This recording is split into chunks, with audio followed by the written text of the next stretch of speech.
When you dare to share, you break the silence.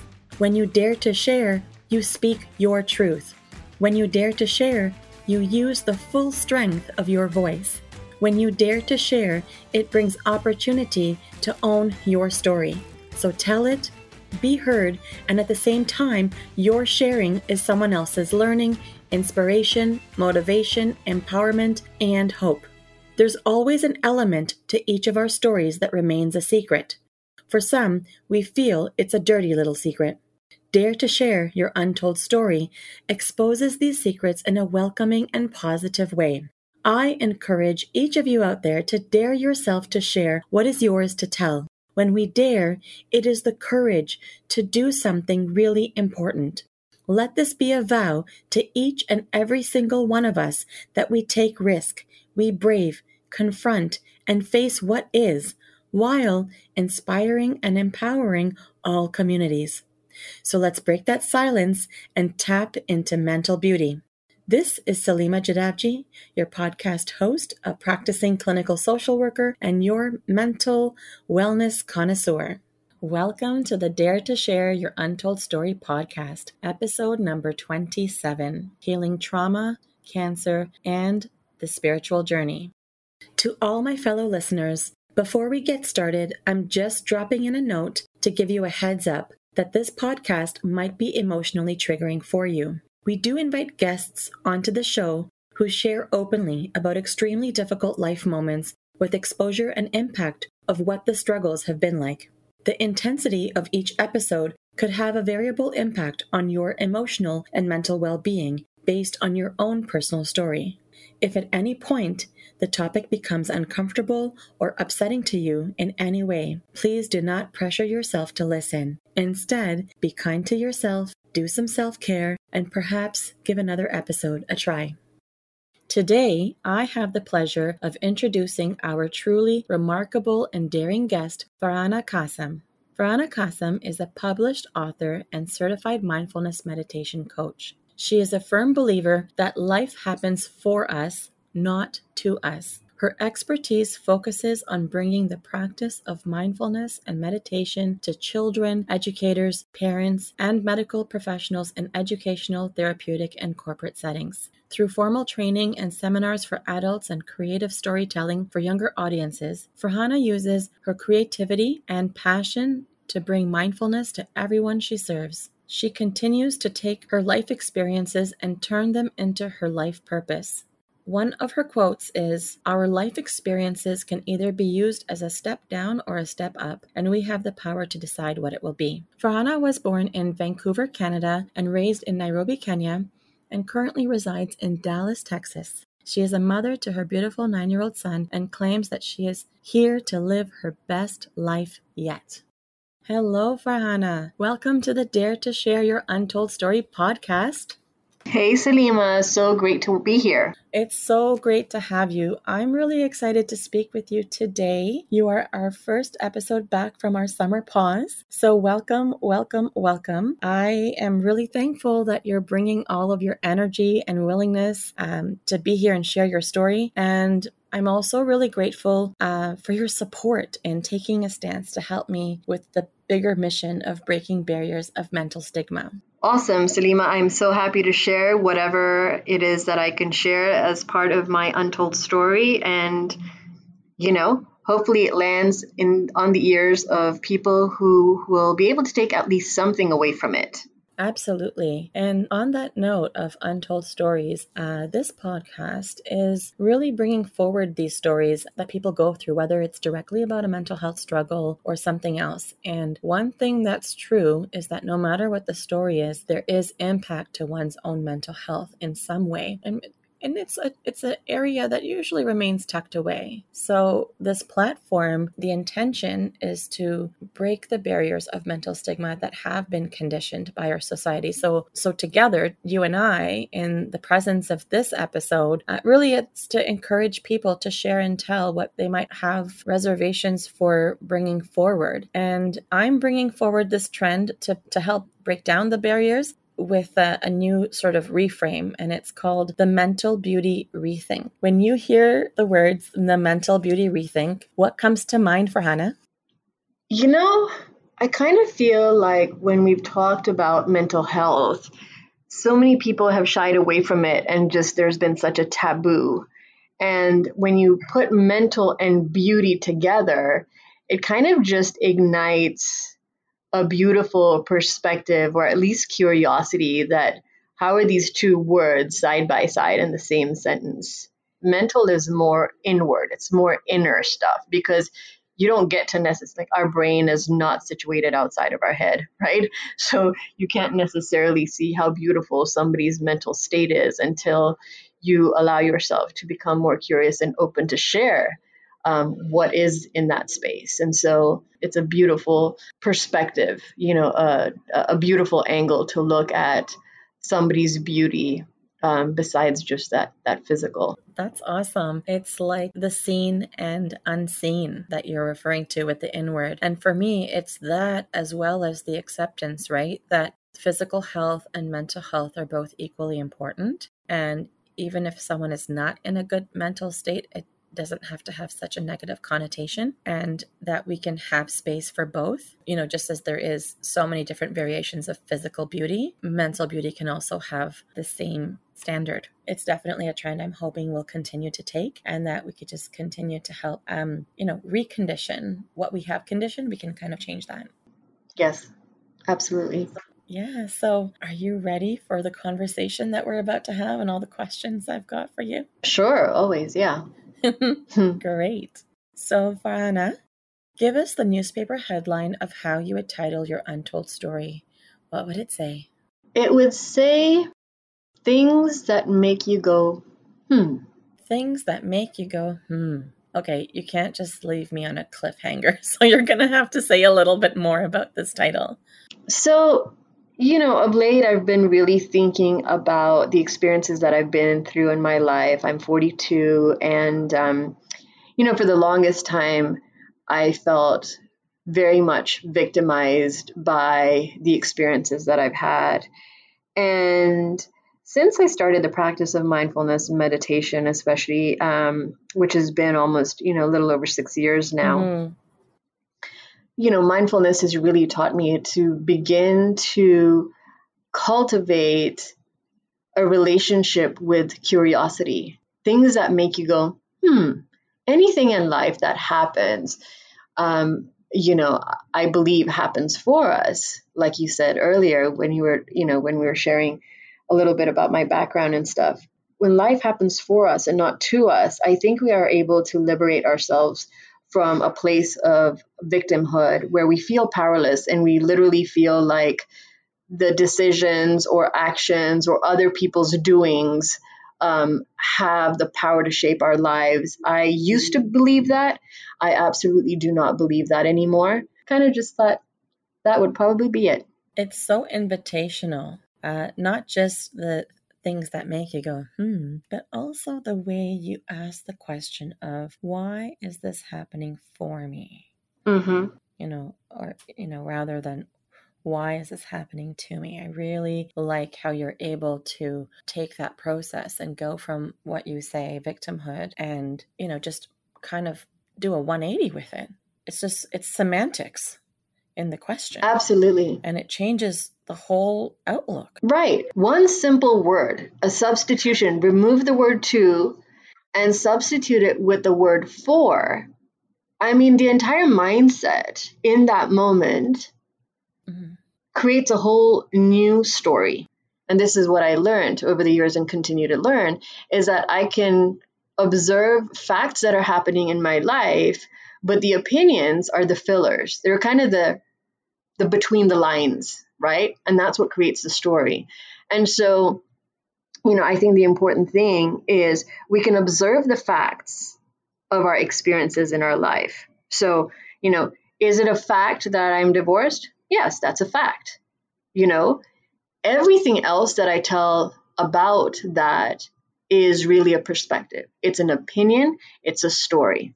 And so on a day-to-day basis, over a period of months, over a period of years, I can certainly tell you that the story that I've told about my divorce has changed. a lot. And I think that story that has changed over time has been very much reflective of where I am on my journey of growth and healing. Right.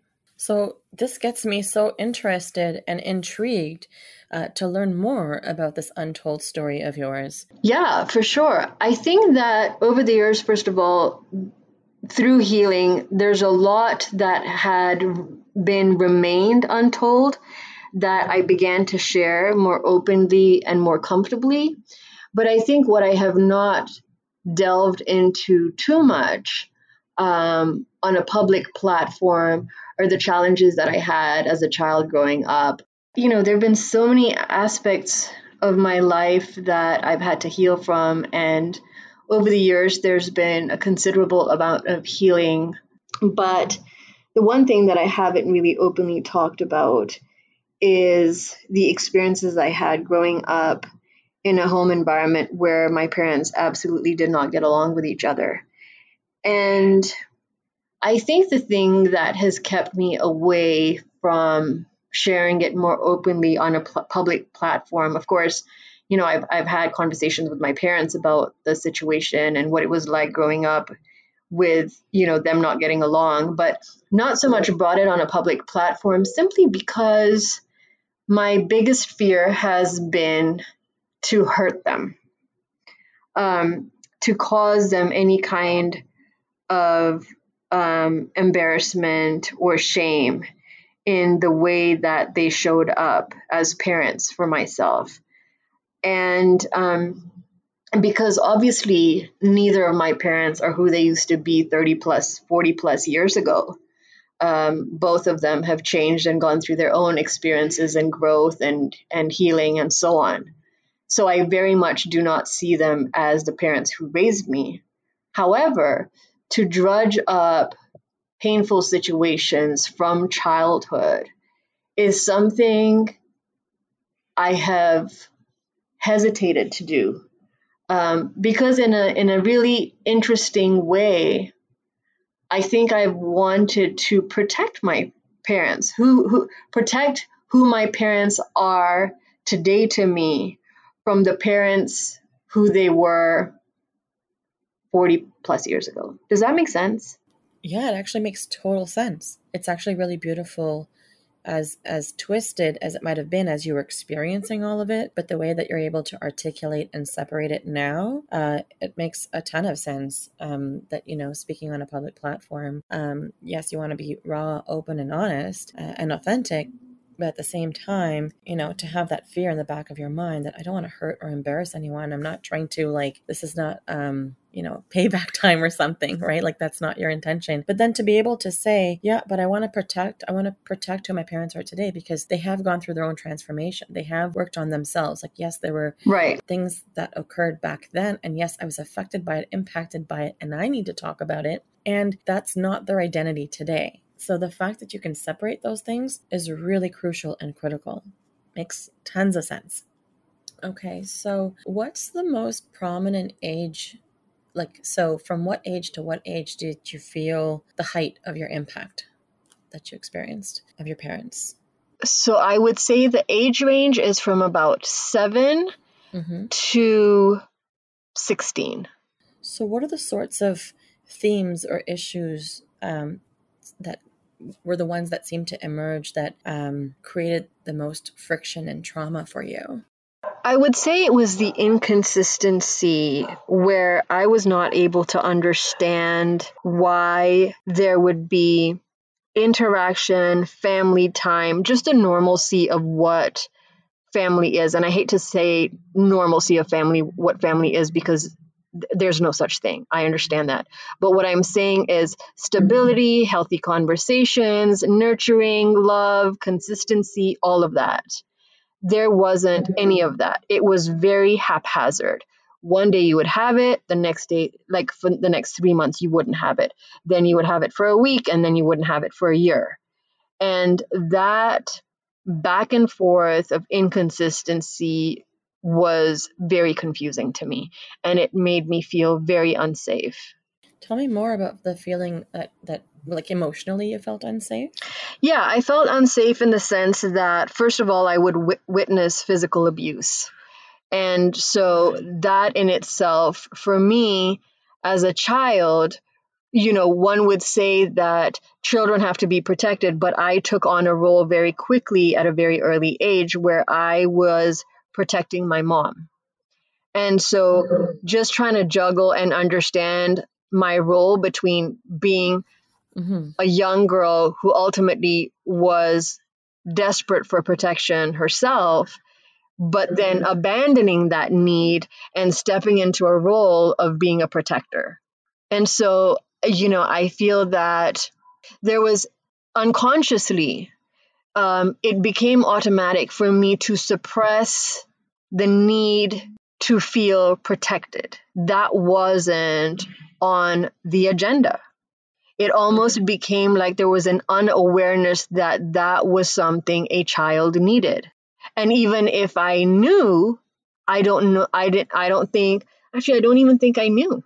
I didn't even know that that was an option. So there was no form of expression or even effort to express that, because I was just, for me, my role immediately from a very young age, as I go back and, I can think about it, it's probably about 7, was to protect my mother. Whatever that protection would look like, whether that was coming in between a fight, whatever it was, there was some conflict resolution that I was partaking in from a very young age. I just wanted everybody to get along, and that was just not happening. And somehow I was continuously failing in the ability to have the power to wave a magic wand and make that happen. Not just from my mom, but from my dad. Because, just it was a lot of juggling between the two of them. I'm curious about, like, at what point did you really start to come to terms with, like, I don't have a magic wand. I'm not going to be able to fix this. This is a bigger problem. This is not for me to fix. At what point did that become clear to you? I think as I got older and was able to talk to my mom and tell her just leave, because I realized that there were certain decision making she had to do. It had to come from her. And the decisions that she was making, which were to stay, the decisions she was making, which were to play along with this unstable, inconsistent back and forth, that was something that was in her hands. And every time she allowed herself to come back into it and allowed herself to be, to experience calm and peace, no matter how long it lasted, whether it was a day or a week or whatever, I began to resent her deeply for that. So if I would come home and my dad and her were drinking a cup of tea together and they said, hey, come sit with us, those weren't moments anymore that brought me joy. I was past the point where I really wanted them to get along, because seeing them now drinking tea together I couldn't trust that. I couldn't trust the longevity of it. I couldn't trust the authenticity of it. I couldn't trust that this time it was going to be okay. It had been too inconsistent for way too long for me to be able to trust that that was real. So I became very, very, very resentful. I was always resentful towards my dad, but the resentment started to grow towards my mom, because I started to lose trust in her. And to lose trust in her, I think, was the most devastating thing for me. Like, I was heavily relying on her to do the right thing. And again, the right thing, now I understand as an adult, is just a perspective. What I deemed as a right thing, was very different to what she deemed as the right thing. And now that we are, grown women, I've been married, I've been divorced. And this is what I'm talking about, to have the level of protection for her, for who she is now, is very, very important to me. Even if she were to listen, I had like a thought, like, when will mom listen to this and what will she think? Immediately I'm kind of just like, it's wanting me in this moment to reinforce that I am very protective of how she understands my perception of her in this present day, in this present moment. And because, we've had several conversations as women, like I was saying, where I can understand as a married woman with children, being alone in Africa with no family of hers, I can understand how helpless she must have felt. I can understand her struggles because now, as a woman who's been divorced, I have had those struggles. And it's just very interesting because literally, if I were to make a film, and I'm going to speak of us now in the third person, if I were to write a story about these two women, it's a story about two women who, are, I don't know, my mom's what, like 70 now? I'm 40. So we're 30 years apart. And it's a story of struggle of these two women who experience such similar things. It's just like a parallel process. Yeah, it's a rerun, And it makes me feel like if I'm to make this movie, Salima, it's not just a story of a woman called Farhana and a woman called Ashraf. This is a story about thousands of women. It's a story about millions of women. Right. And the generational patterns that consistently just keep coming around and keep coming around. I mean, I tell my mom all the time that your story, your experiences just lasted longer. Like you were in a close to 30-year marriage. I was in a 7 years to the dot marriage.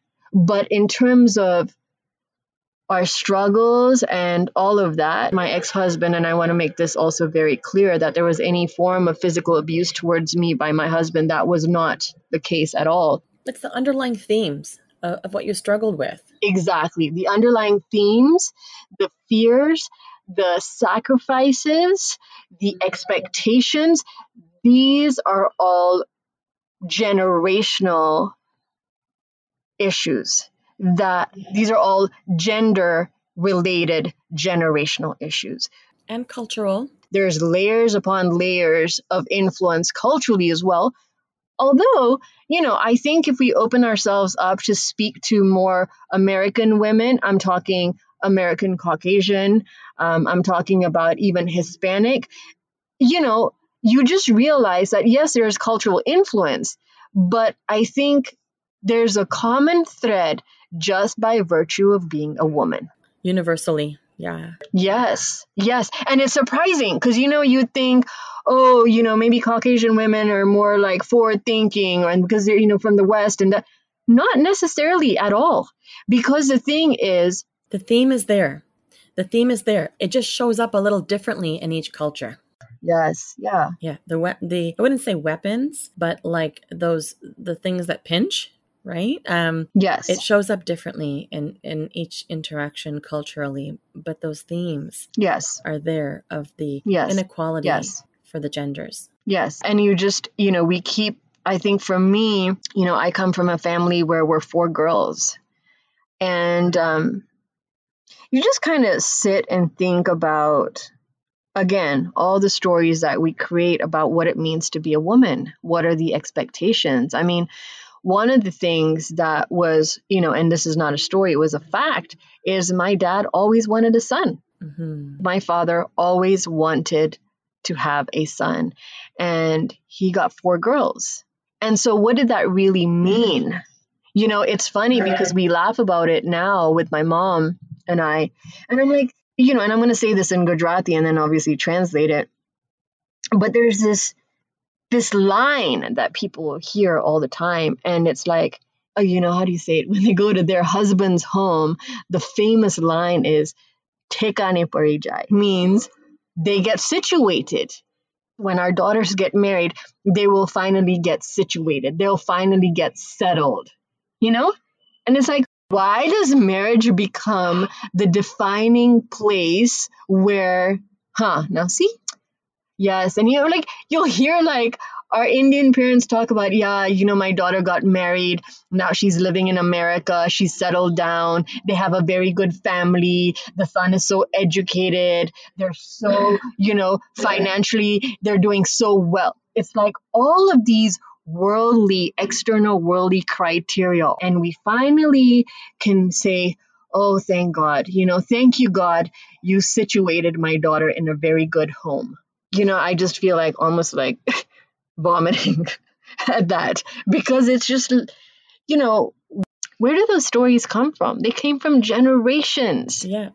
And we have to separate the story from the times also. Sometimes the story was required based on circumstance, but the circumstance can change. And if we don't catch up, it's the same thing when there's this woman who told me this story about turkey on Thanksgiving, and how the tradition was to cut off the sides, and no one, and then someone in the family, one of the kids, was doing a project at school and says, my teacher asked me why we cut off the ends, like why do we cut off the sides? And so it's like, oh, I gotta ask my mom. And then the mom asks their mom, and they had to go down this whole line to keep asking. And the answer they got was, the reason that your great grandmother cut off the ends was because the oven was too small. Yes. Right? Yes. So the ovens that we have nowadays and what we had then, very different. So the tradition was to keep cutting the ends of the turkey. And so people had to buy multiple turkeys to feed the growing family and the growing feast that would come to these events at this family's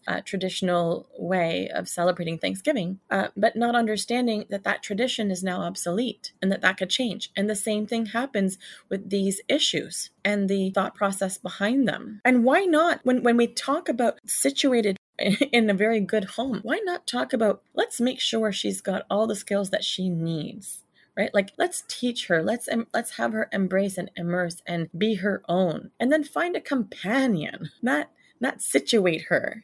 Right. Have you heard that, by the way? Do you speak Gujarati? I don't, but I have heard that. I've heard that saying.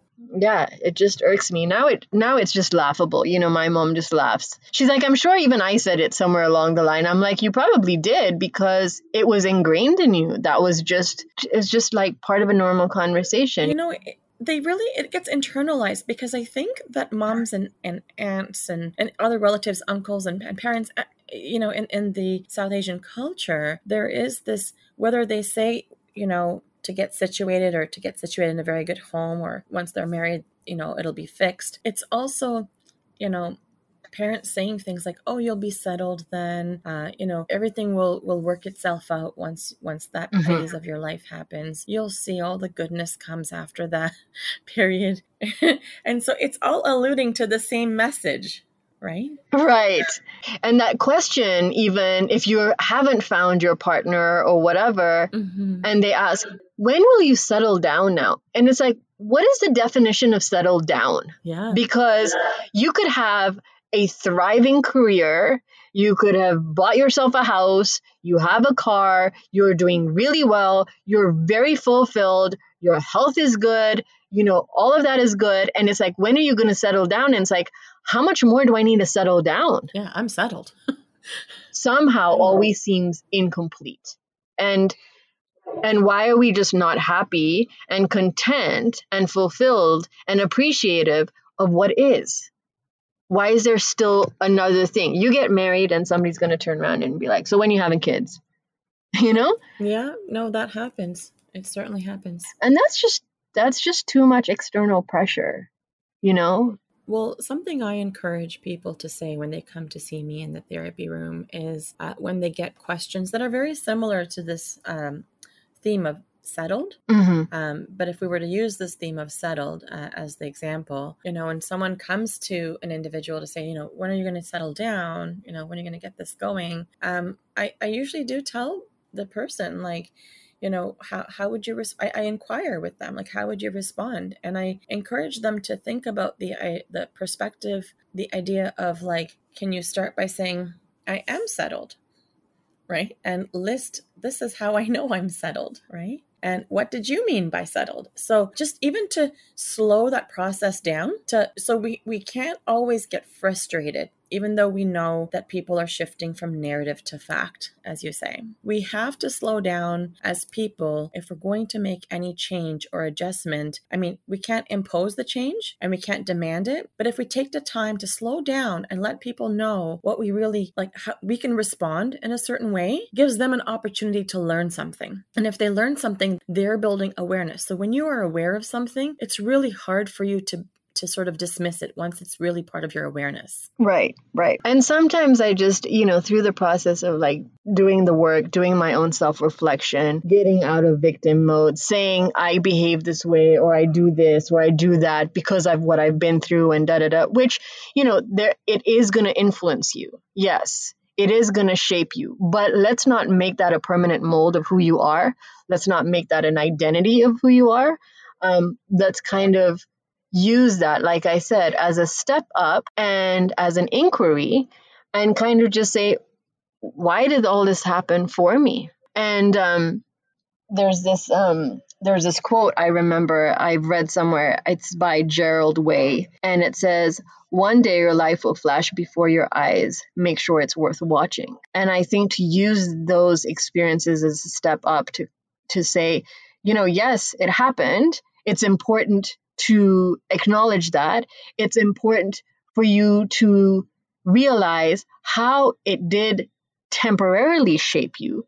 It doesn't have to be consistently who you are for the rest of your life. All those people who are listening and who can relate to my experiences because they were their experiences too, that's what will connect us. From that point, it's like, great, I'm really glad that I can connect with your experiences and I have empathy for you and all of that. Okay, well, that's great. But now where do we go from here? And I think that is the story that needs to be told. That's the story that needs to be experienced. Those are the opportunities that are going to help us to, grow and become who we are meant to be. And with that perspective, you're able to take the teachings and the lessons and then apply them to the next situation. Absolutely. So you're no longer coming from that poor me place, right? Yes, exactly. Right.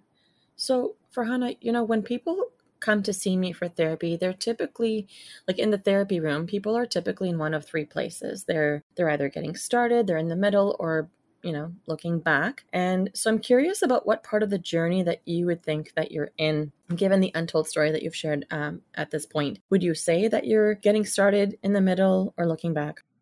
I'm kind of looking back with a lot of ahas. Through the mindfulness journey over 6 years, I think I was like, things that make you go, and the fact that I was exploring mindfulness, I was understanding what it was, how it was going to help me. And then I was so intrigued by the impact of it. But that has continuously had this seed just grow into this massive tree of curiosity. And so I'm at the point, I think, where I'm looking back and I'm observing myself as to whether I'm looking at the story in the same way as I did years ago, or am I still continuing to just be like, be more curious and find another meaning, find another for me situation in it and realize, aha, oh, if that hadn't happened, then this wouldn't have happened. And if that wouldn't have happened, then this wouldn't have happened. It's a very fascinating process when you start having fun with it. And I really like the way how you were able to articulate, I'm looking back, but I'm trying to figure out if I'm looking back, looking at it from the same lens that I was looking at it initially while I was in it versus, exploring, trying new things out, like exploring new angles, right? And I love how you were able to just describe that and explain that, because I think it's so important. Yes, we can look back and look at it from the exact same way, from the exact same position, and we can also explore it from different angles and get to those finer and finer points, those finer, really paper thin layers. So Farhana, I'm really curious about, in terms of your untold story and talking about the kind of trauma that you experienced as a child, growing up in a household where there was so much dysfunction and there was a lot of suffering that you had to endure and a lot of confusion that came your way and a lot of mixed messages and a lot of that emotional the emotional pieces around not feeling safe and being, all that confusion. So I'm really curious about how all of that affected your mental health at the time. I mean, I know at the time you might not have known your mental health was affected or know exactly what you were going through. But now, as you're looking back, as you recall, what did you feel was happening to your mental health? I think that I was just I've been a very reactive person. And I remember seeing a therapist during my marriage, and my therapist would say to me, Farhana, you can go from being completely content and happy to rageful. Like, you don't even hit anger. You don't even pause at anger. You completely turn rageful. So if the dial's at green, it was beyond red. And so self-regulation of emotions was just not, and then having a conversation with me was like, you couldn't even have a conversation with me, because once I hit that point of rage, my rage has been banging my fists against the wall. My rage has looked like hitting my partner, saying the most hurtful things, because if you tell me that I am effed up because of my parents, well, there was still, even though I had experienced difficulties with my parents, there was still a layer of protection even then. You don't want anybody to say anything bad about your parents. I mean, and it's almost like I knew exactly how to stab that person with my words. Even if it wasn't true, I was going to say the most hurtful things back, because you know what? You hurt me, I'm going to turn around and hurt you 10 times worse. And I know exactly how to say it. So, anything that I knew my partner was sensitive about, maybe had shared, basically what it was, Sanima, as I speak now, my vulnerability was thrown at me. So what he was vulnerable about, I was going to throw at him. Everything you claim this person is apparently, quote unquote, doing to you, you're like, I'm actually doing the same thing. And in that manner, then, as we grow and go through our healing more, you realize that every story that you told to separate that person from you so that you look like the us and they look like the other, you actually realize that the us and the other merge together as one. They are the same thing. Yeah, and as you move away from like the tit for tat, you can actually look at what the messages are. You can look at what the underlying themes become and what the triggers are and where the vulnerability lies. And it sounds like you've, over the years, put a lot of work into finding what those are for you and connecting with them. So I'm curious about what your key message or messages are to the listeners of the show. I'll just tell you that, and I'll tell the listeners, is that we all have, even the people who who sound like they have it all together, I'll tell you that it didn't happen overnight. It's like going to the gym and you see somebody with a beautiful body and you wish your body would just pop into shape like that. You know that person has worked immensely hard, and it was not easy, and it was blood, sweat, irritation, anger, not feeling like doing it, but they pushed themselves through it to get there. And I'll just say that our inner work, our healing is exactly that. It is a commitment on a daily basis to do the work. It's a commitment without judgment, which is what mindfulness is. I think it's about time that we started to lift up that mirror that I called mindfulness. For me, mindfulness and mirror is the same thing, but lift up that mirror and start looking at our own selves. You know what? We're not going to be able to change the other person, but change has to begin with us. Absolutely. Great messages. Really great messages. And so, Farhana, what would be a cause or organization that you would want to give a shout out to that perhaps was impactful to you on your journey that reflects your untold story, perhaps, maybe?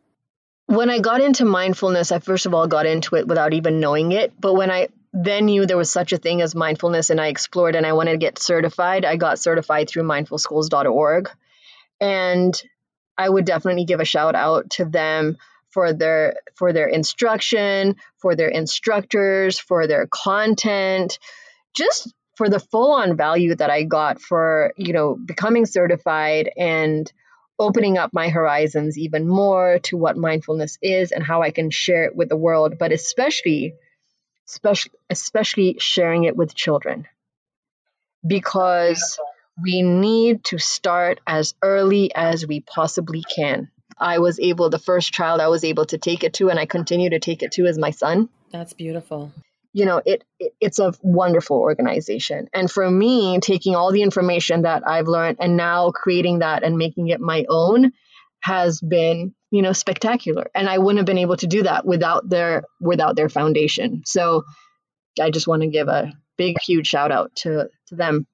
Mindfulschools.org. Amazing. So how are you findable if people want to connect with you? Yeah, it's Instagram and Facebook. I'm on there. You just search for Farhana Surya Namaskar. I will share all my information about my children's books as well, because I've written a couple of children's books, all focused around mindfulness. And so, you can find out more about my books online. They're available through Amazon. I'm very proud of that work. So, yes. Amazing. Okay. So, Farhana, guess what? We are well on the way to being done, I think. Well, I think really what I wanted to say is that you just dared yourself to share. So congratulations. You did it. Thank you so much. Thank you. It's been an honor. I hope that this experience was good for you. It was wonderful, and I hope you enjoyed it as well. I did. I'm actually so thankful for your willingness to be part of the podcast and to share with such gentleness and humility some of the most difficult aspects of your life's journey, especially, trailing all the way back to your young age. And you have incredible perspective and insight. And the way that you show up with the gratitude in everything you do, this is admirable. And it's a really a great reminder of what is in our control. So thank you for the deep conversation and for all the sharing. No problem at all. You're most welcome, Salima. All right. Once again, Farhana, thank you for being part of Dare to Share Your Untold Story and helping to be a voice in breaking down the barriers of mental stigma. To all of our listeners, if you like what you've been hearing on this podcast and you want to be part of breaking down barriers of mental stigma, I invite you to go wherever you are listening to the episode and hit subscribe. Leave us a comment or a review of the episode and maybe how you relate to it. To learn more about what we offer, visit www.daretoheal.co. And if you are feeling ready and brave to share, please submit your story by visiting www.daretoshare.co. Thanks for joining in.